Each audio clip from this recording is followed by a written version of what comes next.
ഭർത്താവ് ഭാര്യയെ വെട്ടിക്കൊന്നു. ദുഷ്ടൻ. ഇവിടെയാണ് രക്തം തളം കെട്ടിക്കിടന്ന സ്ഥലം. ശ്രീകരം. രാത്രി പേൻ നോക്കുന്ന ലക്ഷണക്കേടാ കമലു. ടി വി കണ്ട പേൻ പോണ മരുന്ന് വാങ്ങി തരാന്ന് പറഞ്ഞിട്ട് എന്താ വാങ്ങാത്തത്? ടി വിയിൽ കാണുന്നൊക്കെ വാങ്ങിക്കൂട്ടാൻ ഞാൻ പാലക്കാട്ടുകാരൻ പലചരക്ക് കച്ചവടക്കാരനല്ല. PWDയിലെ UDC ആണ്. എന്റെ കാശില്ല. ആരോ ബെല്ലടിക്കുന്നു. എന്താ ഹരി നേരത്ത്? പറയാം.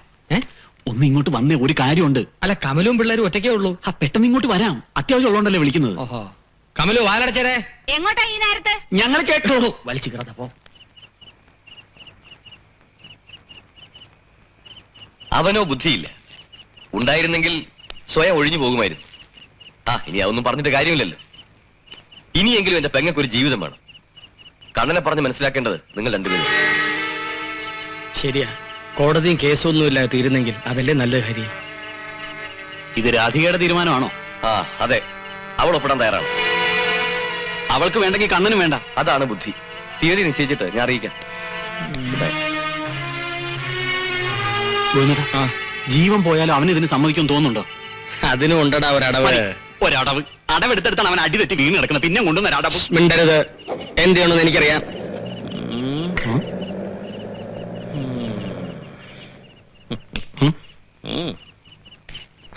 എന്തൊരു തള്ളലാണിത്? വിളിക്കടാ. അതെ, എന്റെ തൊണ്ടക്ക് നല്ല സുഖമില്ല, കഫം. ആവശ്യമില്ലാതെ വിളിച്ച് ഉപദ്രവിക്കാൻ നിന്റെ തൊണ്ടയ്ക്ക് കുഴപ്പമില്ല. ആവശ്യം വന്നപ്പോ നിന്റെ തൊണ്ടേ കഫം. വിളിച്ചില്ലേ നിന്റെ ശവം. ശവം വേണോ കഫം വേണോ? ശവം അല്ല, കഫം. ശവം. വിളിക്കടാ. വിളിക്കാമേ. കഫം പോയോ? പോയി.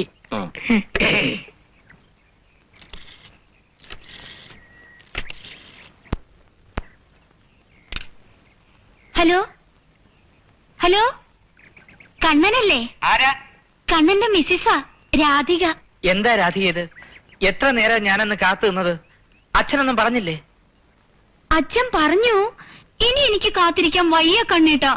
കണ്ണേട്ടൻ വിളിച്ചാ ഞാൻ കൂടെ വരാം. ഞാൻ ഇപ്പൊ വരാം. ഇപ്പൊ വരാന്ന്? ഇപ്പൊ വരണ്ട, അടുത്ത ഞായറാഴ്ച 10 മണിക്ക് വരാം. അയ്യോ, ഇപ്പൊ വരണ്ട, അടുത്ത ഞായറാഴ്ച 10 മണിക്ക് വന്നാ മതി. ഞാൻ കാത്തിരിക്കും. ഞായറാഴ്ച വരെ ആക്കണോ രാധികെ?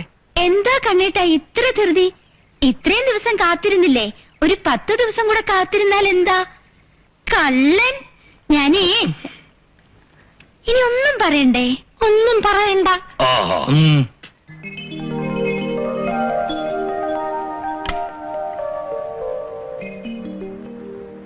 അല്ല, നീ എങ്ങോട്ടാ രാവിലെ? ഇഷ്ടമുള്ളിടത്തേക്ക്. എന്നാ ഞാനും കൂടെ വരാം. വേണ്ട.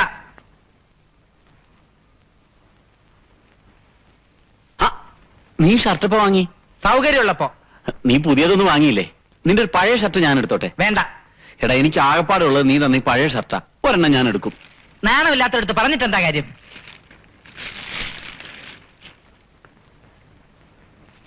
എടാ, നീ എന്തിനാ എന്നോട് വിളിക്കുന്നത്? നീ രാധിയെ കാണാൻ പോവല്ലേ? അത് ശരി. അപ്പൊ വീണ്ടും എന്തെങ്കിലും ഉടക്കുണ്ടാക്കാനുള്ള പുറപ്പാടാണല്ലേ? നിങ്ങൾ നന്നായിരിക്കണമെന്ന് തന്നെയാടാ എനിക്ക്. അതായത്, അല്ല, ഞാൻ പറയുന്നതേ, ഇനിയിപ്പോ എന്തെങ്കിലും കാരണവശാൽ രാധികയുടെ വീട്ടുകാര്, അതായത് അത് അവനവൻ ഓരോ വിലയുണ്ട്, അത് കളയരുന്നേ ഞാൻ പറയുന്നുള്ളൂ. ഉപദേശമൊന്നും എനിക്ക് ആവശ്യമില്ല.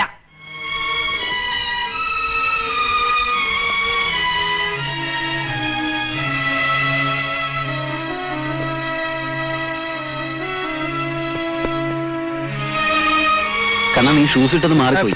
അറിയാം, ഞാൻ മനഃപൂർവ്വം തിരിച്ചിട്ടിരിക്കുന്നതാ. എടാ, ഞാൻ പറയുന്നൊന്ന് കേൾക്ക്. ഞാനും കൂടെ വരാം. വേണ്ടെന്ന് പറഞ്ഞില്ലേ?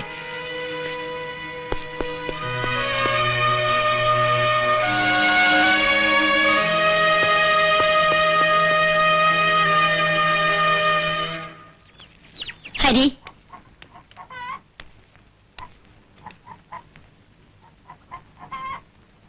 മോനെ, നമ്മുടെ തുളസിക്ക് ഞാൻ അറിഞ്ഞു അമ്മേ. കുട്ടിക്കാലം മുതലേ ആഗ്രഹിച്ചതാ തുളസിയെ. നമ്മൾ ആഗ്രഹിച്ച പോലെയൊക്കെ നടക്കണമെന്നുണ്ടോ അമ്മേ? ഞാനും ഒരു അത്താഴപ്പട്ടിണി. ഇത് നല്ല ബന്ധാ. ഇലക്ട്രിസിറ്റിയിൽ ലൈൻമാൻ എന്നൊക്കെ പറഞ്ഞ ചില്ലറയാ. ഒരു പ്രദേശം മുഴുവൻ ഇരുട്ടിലാക്കണമെങ്കിൽ അയാൾ മാത്രം വിചാരിച്ചാൽ മതി. ഈ വീട്ടിൽ അയാൾ പ്രകാശം വരുത്തുമെങ്കിൽ എനിക്ക് സന്തോഷമേ ഉള്ളൂ. ഒരു നിവൃത്തി ഇല്ലാത്തതുകൊണ്ടാ മോനെ. എനിക്കറിയില്ലേ അമ്മേ, വിശക്കുമ്പോ ഒരു നേരത്തെ ചോറ് വേണമെങ്കിൽ ധൈര്യമായിട്ട് കയറി വരാൻ പറ്റുന്നത് ഈ വീടാ. ആ കൂറ് എനിക്ക് എന്നും ഉണ്ടാവും. കാശൊഴിച്ചുള്ള എന്ത് സഹായം വേണമെങ്കിലും ഞാൻ ചെയ്യാം. തുളസിയുടെ കല്യാണം നമുക്ക് പൊടി പൊടിക്കാമേ.